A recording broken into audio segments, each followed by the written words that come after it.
Here we go. Sorry. It's worth the wait. Ooh. Yes. What's the tea? Tell me what's the tea?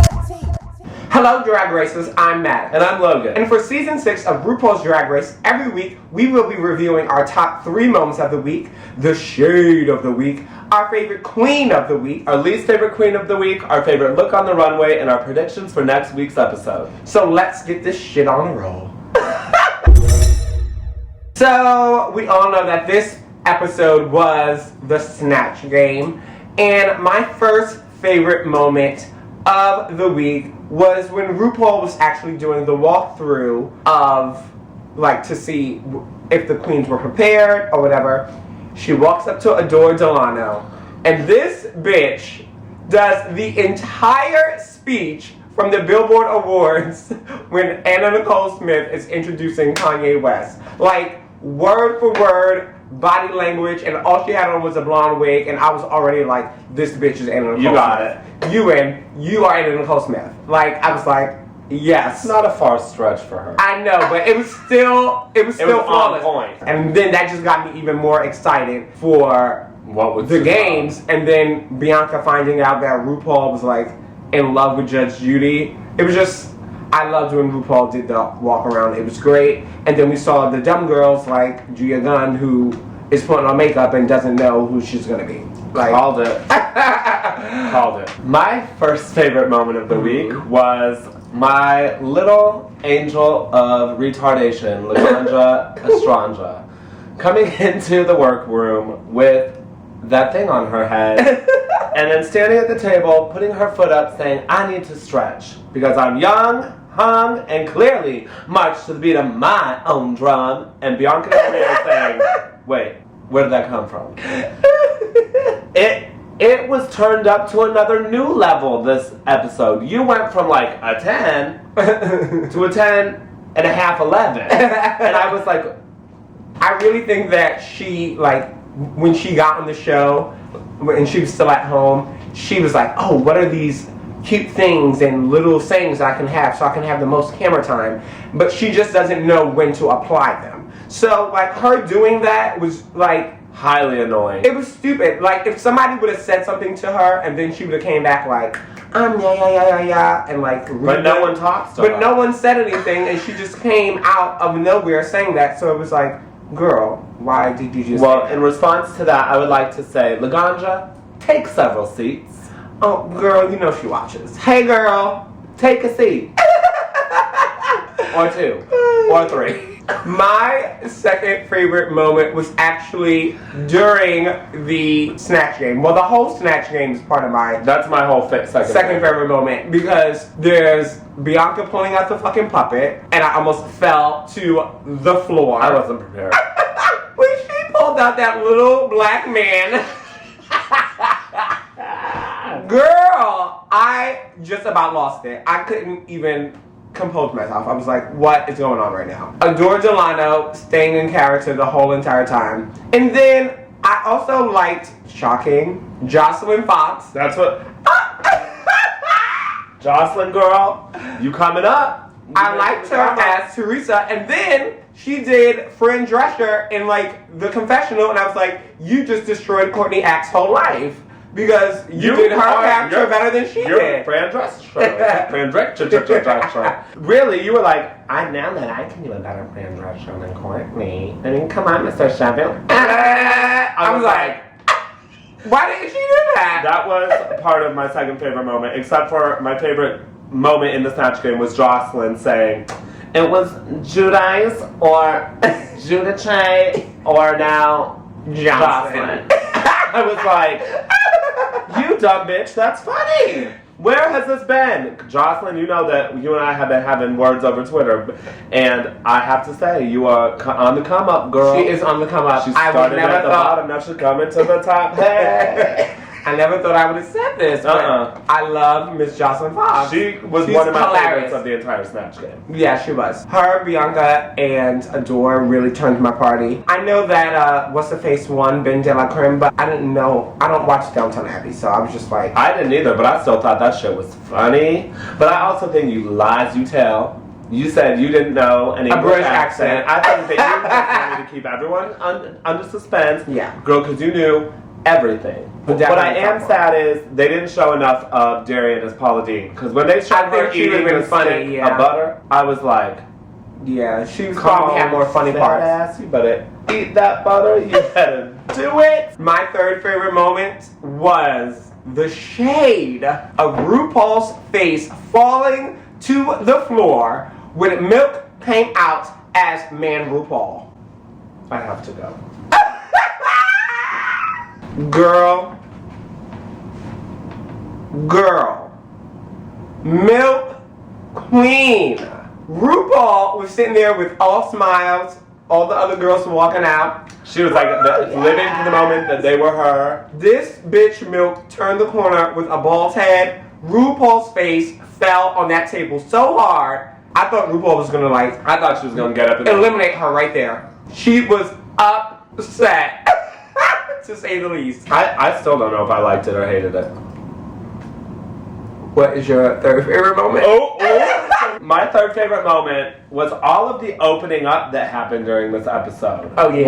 With Ben being fat and then not being very social, and his mom, and I mean, I get that His because my mom- mom is going through a lot, so I mean, if my mom were to die, girl, you better get ready for me to be 640 pounds. You have to roll me out of my bed. And then, girl, when Miss Trinity said, Oh, I have something to say. I was sitting at my bar where I host, and I said, she's HIV positive, and here it came. You know Lord what? Jesus, America at that point went like this.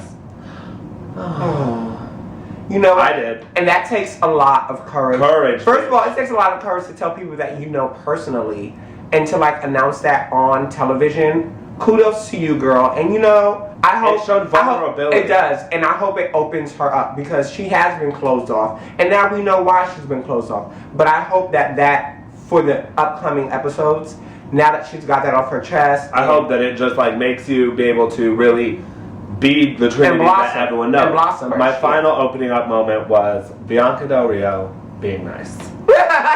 So y'all can say it, but they had that quick second clip where they showed her painting Miss Laganja face before the Snatch game, and she had that little brush up there and was getting into her face, and then at the end when she gave Trinity a big old hug, I said, and she gave Adore a cincher. See, I just gotta say, sometimes the Ice Queen's heart does melt.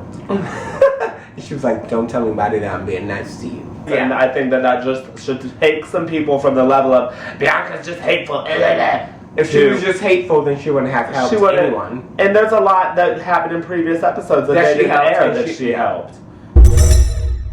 My shade came from the one, the only Darian Lake, Miss Plus Size herself. It came in the first 4 seconds of the show. They're walking in from April Carry-On being eliminated, and Darian says, when it comes to Milk and her fashion, I just don't get it. We're playing Major League Baseball, and she's playing checkers. I said, bitch, she's not even playing a goddamn sport. She's playing a board game. Well, you know, she does dress like an old man a lot, and they like to sit by the sea and play checkers, so it does make sense. I was like, Darian Lake, you better get your read in the first 5 She minutes. started to get a lot of reads in. What was your shade? Santino Rice, you shady ass bald man who can't win Project Runway are gonna sit there when Miss Trinity comes out and go and slur your speech? I don't think so. And the fact that it was loud enough that she could hear it on the stage and go like this, y'all can try to cover it up because you know RuPaul's not gonna have her judge being red on national TV, and she's gonna say, "Oh, they were just making fun of me." Lies you tell. Lies you were making Alan. fun of her. That is bullshit. It's trifling. You are a heifer, and that is that. Like Trinity said, I made this whole dress, I made this hair, I painted my face, and the only thing you have to say is that I can't talk. Like, well, she said that. You weren't there to hear her say that, but she said it without one little stutter or slur. So I hope you were sitting at home and saw her say that, and I hope that it registered in your mind that you are a bully. And if there was some integrity, someone would have just said, this man needs to apologize. yeah, instead of trying to cover it up. I don't like the cover up. Well, I don't like a cover-up when you That use makes it it as worse. sheer cloth. So, So my favorite queen of the week was actually Adore Delano, just because I loved her during the challenge, and I just felt like her and Nicole Smith was on point. Brilliant. And then when Untucked came and she read Miss Laganja for the field of the gods, I was like, yes! The heavens open up, light shine Because down. Laganja was trying to pull her little tears like, you said something earlier. I can't remember what you said, but What it did I really hurt say? me. She said, bitch, don't pull that with me. I said, oh! When you wear good hair and you do that little shake, girl, it makes an impression. And she said, don't you do that with me. And those curls went jiggle, jiggle, jiggle, jiggle. But it's true. It's like, don't tell me I said something that hurt your feelings, but you can't remember what I said. What? If I hurt your feelings that bad, bitch, you would know what I said. Don't you try to throw me under the bus. Laganja was just mad because Adore called it like she saw it. Gia and Laganja were going to be in the bottom two, and they were. But anyway, that's why Adore was my favorite this week, for reading Laganja and for just turning out Anna Nicole Smith. I loved it. Who was your favorite? Jocelyn Fox. I'm sorry. I was gonna say Ben de la Creme, but when Jocelyn Fox, Miss Rolly Eyes of Ben de la Creme. girl, I admit when I am a woman and I have the right to change my mind, as Wendy Williams would say. I do. The moment that she went into confessional and said, I could do a better Fran Drescher act, I was like, oh no shit, here we go. And then when she did it better, and that went, I was like, favorite queen. Sorry, 2 weeks in a row, girl. I decided to give Laganja a break, and I'm gonna read Miss Milk. Okay, first of all, you are a cute boy, but this is not a competition for cute boys. This is a competition for drag queens. Now, there are no formal rules of being drag or what drag is for everyone. And I understand that you want to be avant-garde and high fashion and all of that jazz, my girl. But let me tell you something. If you do not put on a motherfucking wig and some motherfucking lashes in the next episode, you deserve to go home. This is the second week that she was a man. She was Pinocchio. I let that slide because it was like a high fashion kind of look. Whatever. I lived for the Pinocchio look. Now you're going to be dressed as RuPaul. And you're going to come out in a blue suit? Why? Why? You spent all that time putting on a ball cap. You could have glued down a lace front and got your life. Girl, that didn't look like she spent that much time. Whatever. I'm just done. I'm so done. Like, and you were one of my favorites in the beginning, but like, girl. And Courtney Act was like, well, maybe she can't paint pretty. No. Because all the makeup talent that it takes to like make herself look old, make herself look bald, make herself look like she has a nose, putting hair on her chin, all of that takes talent. So if she could do all of that, she could do a pretty face. Girl, pull it together. I can't. If you come out as a man again and you're not in the bottom two, I'm so done. Well, I won't put in my 2 cents real quick. It's cute once. It's kind of cute the second time. Now, bitch, you know you tried it.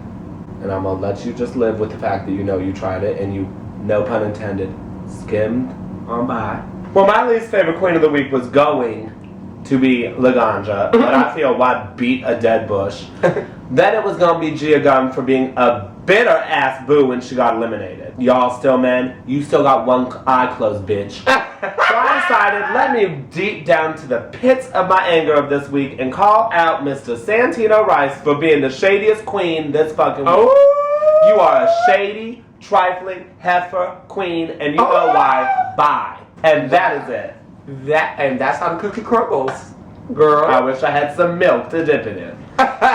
And not the kind that shows up as a man. Y'all not even gonna be surprised by this, because third week in a row, my favorite on the runway was Trinity. Okay, so there were some hits and misses. Yeah. But I will say Bianca looked stunning. Yeah, Bianca Courtney looked stunning. Ben looked stunning. Jocelyn for her looked stunning. We finally got Adore in the center. Yes. Now we need to get her in a dress that hits the floor. Wait, it's not gonna happen. But I'm sorry, when Miss Trinity turned that corner again, I was like, hallelujah. The hair on point. Face beat for the gods. Jewelry on point. That dress done. And she made it. If this was just based on runway, she would already RuPaul's win. Drag Race. Like, pack your shit. Sorry, Bianca. On the Girl, runway, Miss Trinity K is turning the party. she said, "Oh, you didn't think that I was going to win RuPaul's Drag Race Continental Season 8, 2, and 19. She's gonna win it all." Ben De La Creme won the main challenge for the Snatch Game. It's not that I didn't think she did good, it's just that I can't relate to her character. I think she did really well, I don't know the character, so I was just like, okay, Downton Abbey, you were funny. I'm not gonna roll my eyes. But good for her for winning. Mm-hmm. I thought between Anna Nicole Smith and Judge Judy, I feel like the only reason why Bianca didn't win the whole thing is because they felt like she didn't give RuPaul on the runway, but whatever. And then the bottom two, Gia and Laganja. This was a win-win, no matter which way the cookie went. Head to toe by Lisa and the Cult Jam. Someone tweeted to me that they should have just did a Vivian Panay, Mahogany, whatever, and send them both home. I mean, Laganja was giving a little more energy than Gia was, but I really didn't care either way. This is going to pain my only soul to say what I'm about to say. I thought Laganja did decently well. She did. That is more than I have ever said about you. That first death drop where it was slow and then you brought it back up and then went down, I said, okay, so this bitch does have some control. Maybe she could control her mouth. And then Little Miss Gia Gunn decided she was going to have a reveal, which means she knew she was going to be in the bottom two because she had already had that prepared and planned. And a cat suit under that and dress. It just took quite some time to get off. It reminds me of Mother and that damn zipper. I thought it was a lovely lip sync. I think I've seen it at every amateur drag pageant I've gone to in my life. That's what I was thinking. I need to be soft spoken so I don't get yelled at or read for bullying. But I could have cared less if either of you stayed or went home. But what was wrong with Gia's lash? Like, I didn't get it. Did she try to connect the bottom lash and the top lash? What was going on with that? Well, I'm just gonna say Her eye was like completely closed. I don't think that her makeup skills are as strong as some people's. And what made you think that Selena was a good idea? Half of the world has never even heard the real Selena talk. When I think Selena, I think about the Selena movie and Jennifer Lopez playing Selena. Yep. I don't even know if I've seen a real interview with the real Selena. And even Adore was like, girl, what are you going to say? That she likes pizza and she got shot by Yolanda? Like, girl, Selena? What does Selena sound like? Tell me, Gia. And Miss Laganja is Rachel's just let it go because I could have a 20-minute conversation about how much I just despise everything. And I just, once again, hope that it's Laganja because she has to go. You gotta go. I'd rather Milk stay around and dress like an 80-year-old man for the rest of the damn season and have to deal with you one more time because it is hard for me to watch the show. You bother me to the point my skin crawls. I think that Milk will hopefully be in the bottom two. I just don't see him doing good during a hip-hop challenge. I don't know if I see Darian Lake doing good during a hip-hop challenge. That's actually what I had written down, but then I was like, girl, I just hate Laganja. And they showed her fucking up in the preview. I don't know. I'm excited to see Trina and Eve be judges. Girl, come on, Eve. That is fierce. Come on, Eve. But yeah, who do you guys think will be in the top next week? Who do you think will be in the bottom two next week? Who did you like this week? Did you agree with who won? And who's your favorite during the Snatch Games? Next week will come late as well because I'm going to be out of town again. When it's late, I have more time to think about all the horrible, shady things I want to say. I have a feeling this is going to be the week where it gets nasty in the comments section. So I will be replying, so if you think you're going to come for me and get cute, get ready to be put in your seat. We do read all the comments. And I do comment in the morning when I am bitter and pissed off and hungover. So trust. So thank you guys for tuning in. Tune in next week to find out what's the tea. What's the tea? Tell me what's